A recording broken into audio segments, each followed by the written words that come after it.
Guys শুভ সকাল। আমার দিছে রাশের চান্দা উঠে গাইস। দেখো এই যে আজকে 3 দিন হয়ে গেল গা, আমি এখন তো চান্দার লিস্ট নিয়ে কেরোর কাছে যাই নাই। এই যে আজকে বাইরেছি, আজকে বাইরে নিয়ে চান্দা উঠাইতে গেছি। আর সবাই কইতেছে এখন তুই জানাস নাই কি হবো, এরকম করে কেমনে চান্দা দেবো, একদিন জানার লাগে আগেই। এই 3 দিন আগে আমার লিস্ট দিছে, আর আজকে আমি লিস্ট নিয়ে বেরিয়েছি। কি হবো গাইস দেখো, এই যে দেখো চান্দা ডানা 4টা উঠছে মাত্র। আর এই যে পশ্চিম পাড়া গেছিলাম, এই যে পশ্চিম পাড়ার থেকে মাত্র আইলাম। এই যে ধান ক্ষেত গেছে, ওই যে আমগো ক্ষেতগুলো দেখো কি সুন্দর দেখা যেতেছে। এই যে সকালবেলার ভিউ দেখতে থাকো, পরে আরো দেখো। হ্যালো গাইস, আমার চান্দা বাটন প্রায় ওইলি আর একবারই আছে, একবারই ওইলি হয়ে যাবো গা। সন্ধ্যাবেলা জমা দিবার জন্য রাজ দেখাবো তোমাকে, সবারই থাইকো তোমরা সবাই।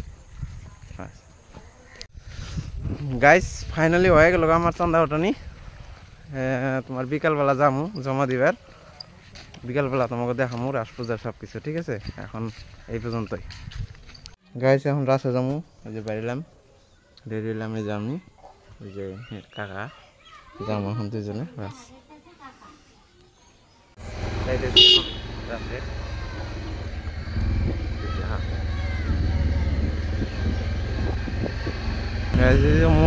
মন্দির দেখো,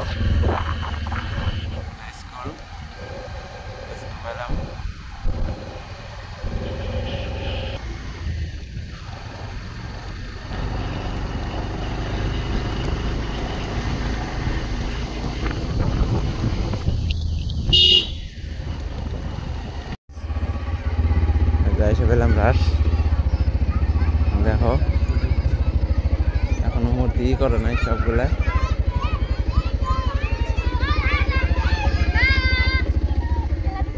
পোলাপানগুলা খেলতেছে সবাই, ঠাকুরগুলা নামাইতেছে যে মন্ত্রী করে নাই। গাছ দেখো ফুটবল খেলা হইতেছে, ফুটবল খেলতেছে পোলাপান সবাই। এই যে দেখো, এই যে গোলকি 1 মিনিট খেলতেছে সবাই।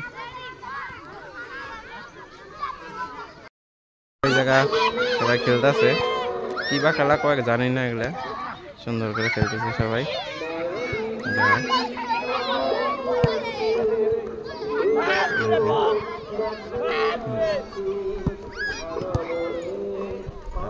ফুটবলে খেলতেছে, আর কি বা খেলা এগুলো জানি না নাম।